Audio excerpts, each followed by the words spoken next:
Good morning, Abe. Good morning. How are you doing? I'm great. It's early in Ogden. It is early in Ogden. And thank you very much for coming on. It is 8:30. People are starting to roll in, so I don't want to punish the prompt. Happy Thursday, everybody. Super excited to have Abe Shreve as our guest today. Become friends, and I work with his company, Business Maps and Millionaire Business Network, and it's been a pleasure. And I know I may have mentioned his name a time or two. He's been a mentor and an inspiration to me. So having Abe on today is fantastic. Abe, would you just kind of start out by giving us a little bit of it? And I'm going to put you on a spotlight. Hope you don't mind. That's fine. Okay. So tell us a little bit about Abe Shreve, how you got to where you are. Just give us the 10,000-foot view. Well, I see I should have wore a different shirt. This is like plutonium blue. How I got to be Abe Shreve. I don't have any mental maturity yet, so I immediately want to go to, well, my mother and father loved each other. Okay, I guess my journey to where I am now goes back to I was in business for myself. I was a Keller Williams agent back in '08. I had a construction company, and we developed land, and we built homes, and it was me and a partner who was a wonderful man. And of course, the market crashed. It was brutal, and I had to learn how to do the business differently or do something else. And so I entered a season of learning how to be scripted and lead generate. And that's when I got into coaching and hired my first coach. I've got a brand new hat. I say every minute. That's okay. Sticker's okay. We don't mind. This is a special hat. Yeah. This hat is very special. Do you see this? What it says on the back? Oh yeah. Yep. Last fall, my best friend in the world took his wife. And this is D.H. Dino Hadley, that's his name. And he was a famed youth baseball coach around here. And when a kid would stand at the plate, he would say, "No one better. No one better." It's a very special hat. That is awesome. I have several of them, and I haven't worn this one yet. So I had to learn how to be scripted, and that's when I found coaching and got into coaching and started a team and started going through all the things that you go through when you start a business, when you start a team, learning that you think you know how to lead, and really it's just big arm movements and inspirational speeches. They don't last, and kind of all of those things. And I made my way in coaching. I was able to talk a gentleman into taking me on named Tony DeCello. Some of you will know that name. And we coached together for 6 years, and he was very instrumental in helping me come through the kind of rebuilding. It took us 7 years to dig out of the hole we created for ourselves. And but I did that. We'd always talked about coaching, and the opportunity in my life came for me. I wanted to do something else, and I approached Tony and started. I was hired by Map Coaching, and there's a gentleman named Matt Townsend that maybe some of you will know. He's a relationship communication expert, one of my heroes and a close friend. And I taught classes for him while he was writing his dissertation for his doctoral degree. And so between working with him and being a coaching client at Tony's, I was able to get myself hired as a coach. And I did that. I was there for just a couple of months, and Tony approached me and asked would I want to partner. He wanted to retire. And so the idea was I would sit on the back of the call for a year, then I would help for a year. And that was hard. Our rosters were very similar in production. They had kind of thrown me what they called their problem children in the beginning. In fact, there was my very first coaching client, they said had been suing up the coaches, high driver, mean. He wasn't mean. I asked him on the first call, "How are you misunderstood?" And he said, "Oh, I don't feel I'm on the spectrum." He has Asperger's. And he said, I I don't emote. I don't feel. I don't know sarcasm. So if I say something that's just, there's no emotion or feeling behind it, no one Interesting. asks. And he's brilliant, by the way, brilliant. We coached together for several years. So I started to build this roster, and then I partnered with Tony. If you were a client of ours, you had Tony and I coming at you full bore. Tony's a brilliant coach, and I knew things like the computer. and but it was, it was really fun. And during the time coming up, I created another business and been able to sell it. We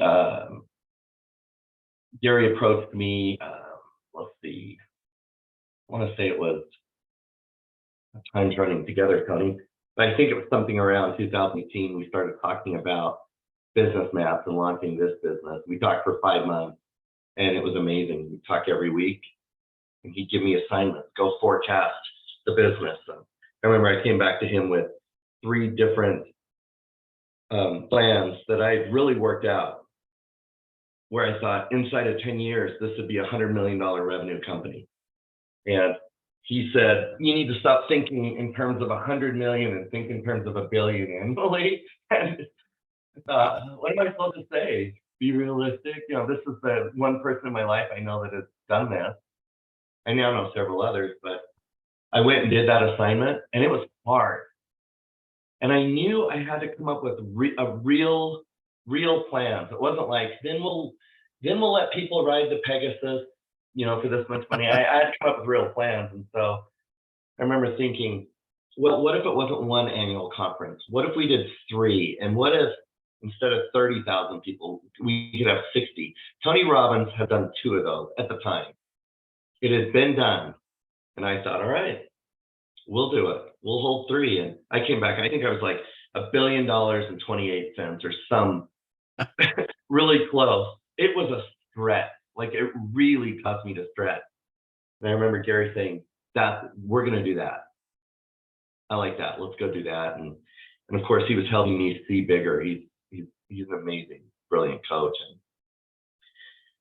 And then, so we started a coaching company, and kind of went out into the loan injury world, kind of left the Keller Williams environment, because we don't coach realtors. It was take all we learned coaching these successful realtors and go out into the world. And Tony, because you're a coach with us, my belief is that great coaches know what they know because they've worked with great people. Like, we're the aggregate knowledge of the people that we work with. I have immense respect for those on the front line. And so it took a while, and then COVID hit, and real estate took off. But it didn't take off? A lot of businesses. Business. Yep. The person with the restaurant. We have someone that owns a national franchise. That didn't take off. The gym owner didn't take off. And so our clients really started to feel it. And am I going too long? Because it's No, you're fine. Like, I just got to the interesting part. So imagine this: we started a business and got it to profitability. It's the 3rd time that business maps has been attempted, but the first time it's ever been to profit. And I had been very entrepreneurial in my approach, and I had some bad experiences in a previous coaching company I'd been a part of, and so I had said, you could have your own coaching brand, and I had built it deeply entrepreneurial. People had come and done what I said to do, and we were profitable, but I could see that what I'd really done was starting to cannibalize our culture. Tell me more about that. Think of a market center where people are starting to recruit from each other's teams. I didn't see that coming, but now I do. And I remember going to Gary and saying, this is what I see happening, and I think we have to change it. And that's a big deal when you change something that you have foundationally instituted. And he said, what will it cost? And I said, we'll lose half our coaches and half our clients. And I was not wrong. He said, do it quickly. We did. It's like 2 months later, COVID hit. But we had the right culture. We have the right culture. It wasn't 2 months, Tony. Let me say it this way. It took me about 4 months to make the whole transition. Okay. But 2 months after the transition was made, I had the right team and I had the right people, and then COVID hit, and we're calling the clients. Me and Terry Gurno, our at the time director of coaching, who now he's Tony, he's just such a critical part of our team. We're calling all of our clients because we don't think our coaches should have to ask them, "Can you afford me?" And I'm saying things like, "What do you have in reserve?" And they'd say, "Oh, we're good. We love the coaching. And it's a little tight right now." This is way in the beginning. This is in February that year. Gary's saying, "At all costs, keep the business." So I'm saying, "What do you have in reserve?" So I think we have a month. Go to your bank account and tell me the number. That's what I'm doing. And so after about 60 of those calls, I realized no one really knows what's here and they're not prepared. And we made a decision to cut every coaching contract down to a flat 500. Wow. We have people pay $3,000 a month for their coaching, down to 500 across the whole board. And everybody on the executive team cut their salaries, and I didn't mandate anything. I just said, "Here's what I'm doing." I went to half. They did it. I'm so proud of us. We couldn't have done that. That wouldn't have worked 6 months before this. And we did it for 3 months, and then we extended it, and we ended up doing it 5 months total. Didn't lose one client, not one. I remember we had a pathology. There's a speech pathology team in Fresno called the Talk Team. I love these ladies. They're amazing. And they worked in the school system with kids doing, with speech pathology, pretty big business. And they said, "We have to do what you taught us. We have to cut out coaching." And my response was, no, not a chance. Not a chance we let you go through this without us. You may not pay us, but there's no way in the world you're going to do this without us. And it was about 2 months later, they came back and said, "We're on top. We've changed. We've gone virtual." And it's really rewarding. And so it's been, do you see this gray right here? This,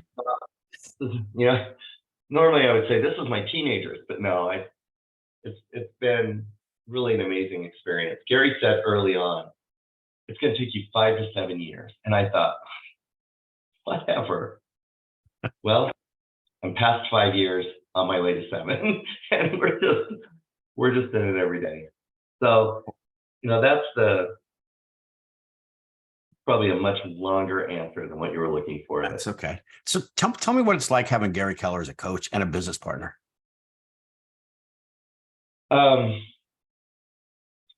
I've been really fortunate in my life to have some wonderful mentors. I mentioned Matt Townsend. There's another gentleman named Brad Wilson who I worked for a season. And then there's Gary. And Gary is, I think Gary's the best coach that I've ever worked for.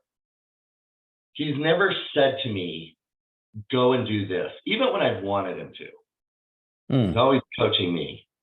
And, there's times, we know as coaches that there are times when you just need to say it, right? I teach a technique to our coaches where I'll say this. If I'm coaching you, Tony, I'll say, "Tony, I can tell you what I think, or I can just coach you here. Which would you prefer?" I know you're going to say, "Tell me what you think." Exactly. But it's important I set it up and give the ball to you, because I'm going to tell you what I think. But then I'll step back into coaching. I'll say, "Well, I think you're way out of bounds on your expenses." And, I'll say what I have to say, but then I'll say, "No, I've said a lot. What did you hear?" And I'll step back into coaching. Gary is brilliant at ideating. And he'll say to himself, "I am an idea a minute." They all sound directive and they all sound brilliant. And I said to him at one point, "I think I've learned how to learn from you." "Yeah, what's that?" And I said, "When you talk and the things you say, they all sound brilliant to me and they all sound directive. And you sound like you have conviction. But what I've realized is you're creating every minute. And I'm going to write down everything I can. But imagine this is my business plan. But until we agree we're not going to do this, I'm doing this." And he's like, "You got it. So I have this treasure trove of Gary Keller quotes and things that he has said over the last coming on 6 years. And it's been amazing. I can tell you that Gary's kept every promise he's ever made to me. He's really pushed me. I get to see a side of Gary, I think, that others don't get to see, in that, Gary talks from stage about how he doesn't, he's able to sleep at night, he doesn't feel the stress. Whatever problems we have in our world, he has at a magnitude of 100x. But he walks his talk, and it's really been amazing. It's been a great experience. That's awesome. So I want to kind of circle back a little bit to when you were coaching with MAPS, because everybody on this call is an agent and in our market center. And when you were coaching, what did you see as some of the biggest stumbling blocks for the agents that you were coaching? Oh man, yeah. At the time that I launched this business with Gary, I was coaching more people in his mastermind than any other coach. And all that means, this is all that means, I had the best front row seat to the innovators. And I don't have to think a lot about the answer to your question. I still coach a few people now. I think the moment that you stop coaching, if you're in a position like mine, you fall out of touch with what it is. And I still, I want to do that. And I still coach a few. I can tell you, let me give you a couple of things. So this is a season to lead from the front. And I think that we often look at the levels of the millionaire real estate agent, the 7 levels, as years in school, like as if we graduate.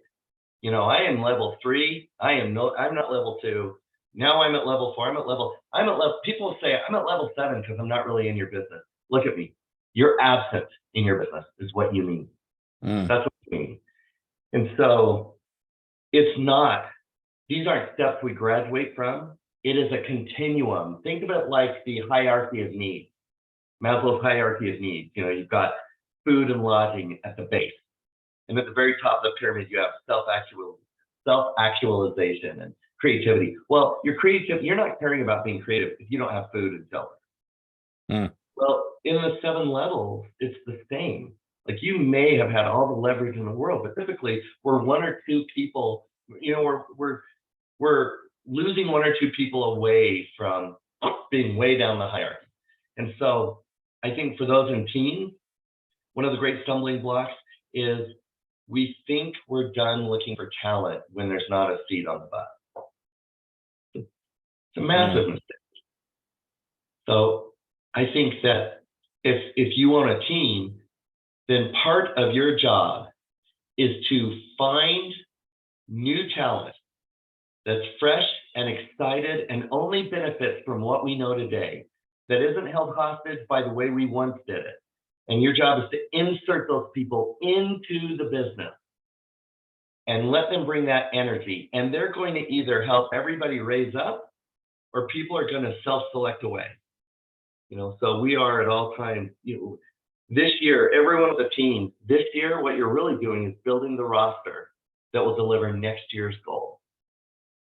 Now, I said this is a time to lead from the front. This is a time to talk to our customers, and for those that have teams, and I have 3 people that are in the top 50 of our company in production. I still do some coaching for math, and I have 3 that are in the top 50. And you know what they're doing? They're showing up every morning. They're role playing with their team, and they're getting on the phone and modeling what it takes.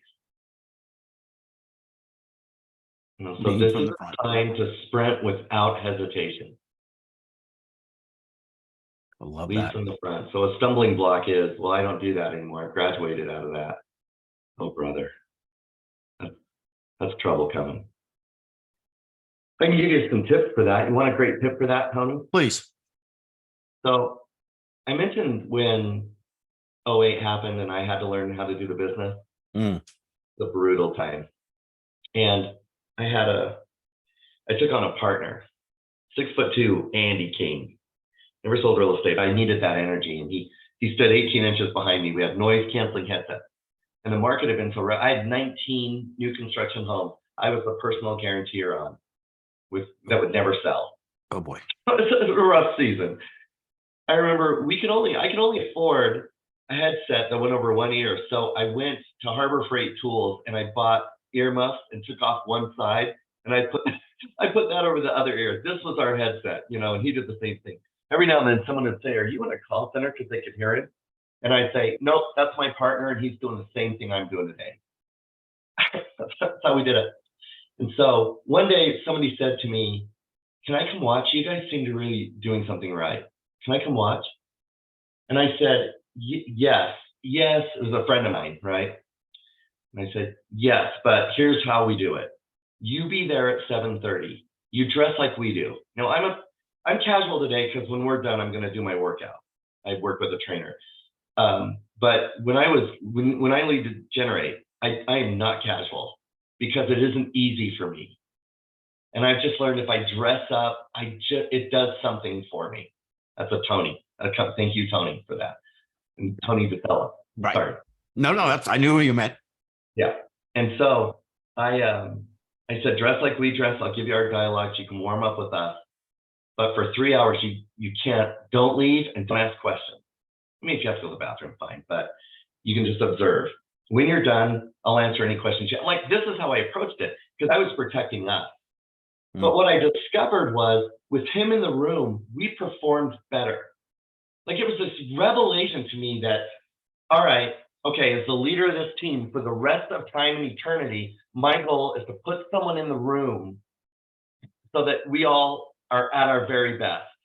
And that turned into our best recruiting tactic. And so you can do a perfect career visioning process with someone and only to discover they don't have the stomach to show up and do the daily work.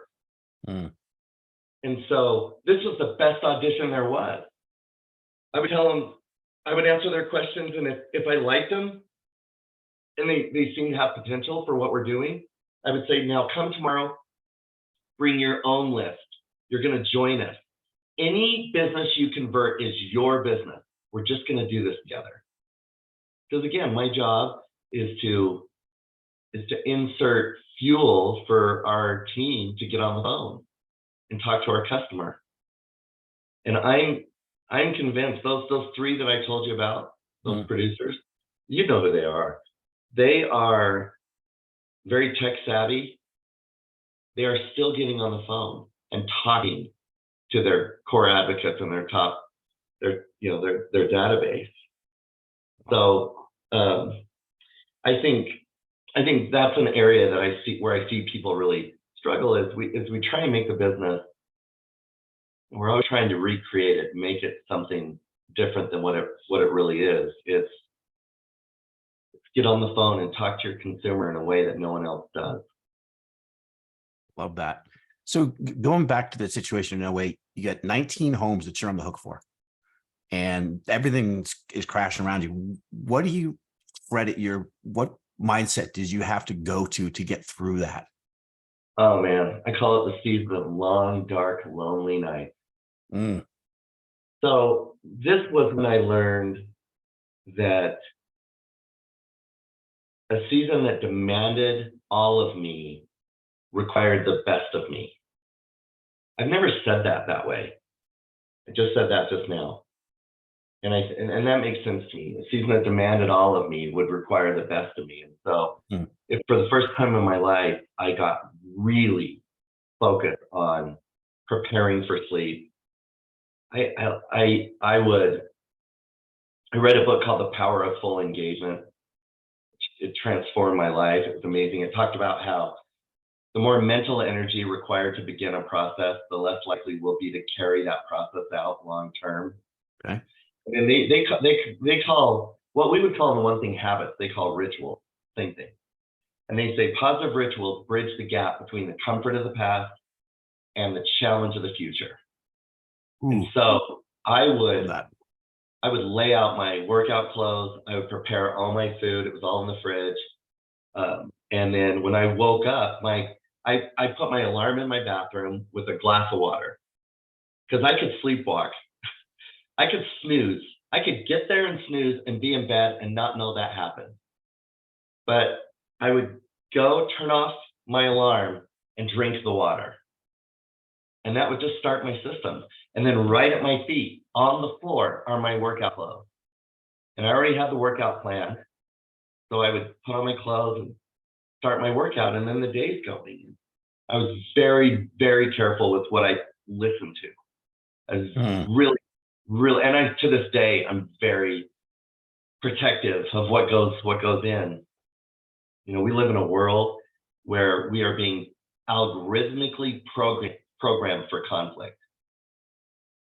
And there's nothing about the news. I don't care what side of the political aisle you're on. It doesn't matter, because the algorithms, they're gonna get us wound up regardless of the side. Doesn't matter. They'll introduce us to an equally outraged community for whatever we choose, and away we go, upset. And so I'm very cautious about what I let in, and my vice is YouTube. You know, but what I do with my social media apps, what I do now to keep myself really focused is with like social media apps and YouTube, where I can get lost, I just delete them off my phone. If I pull my phone up right now, you could not find Facebook or Instagram. I posted last night because we went to a concert. I posted and immediately deleted. And people are like, oh, it's cumbersome. You can hide the app. Yeah, I can hide them, but I get to that. I just don't have the discipline for that. I just delete them. And when I do, there's this freeing moment. You know, so I do things like that, Tony, and I'm still very in touch with, I know that as my fitness goes, my day goes, I'm getting a little older. I'm 50. I spent 30 years of my life as a very dedicated to the sport of rock climbing, especially big wall, what we call big wall climbing in Yosemite Valley. And I don't, now I'd rather go fly fishing. They don't physically have the same, the same pull on the body, but I get up and I work out, and I don't work out. You won't find me at CrossFit. I'm not maxing out anything. I just want to be fit and in good fitness and get my mind right. I'm careful with what I eat. You and I use the same trainer. Yep. He's I don't amazing. want some 20-year-old telling me to eat more protein. I have some health challenges. So I want a fitness plan that works. It's funny, Cameron Brown is our trainer. Have you had him on? I have not. I probably should. He's a great coach, never mind a great trainer. I've worked with a lot of fitness people, and what you typically get is someone that's really good at fitness, and then they say the same thing to everyone about nutrition. Yep. I'm a 50-year-old with a host of injuries. I want someone who understands, that I get low blood sugar, and that that understands me physiologically as a 50-year-old, where I'm at, so that I have a real meal plan, not something I can't do. And so I'm really, those things are really important to me. But let me say this, Tony. I'll tell you something that a lot of people won't say from stage. I get off track all the time, constantly.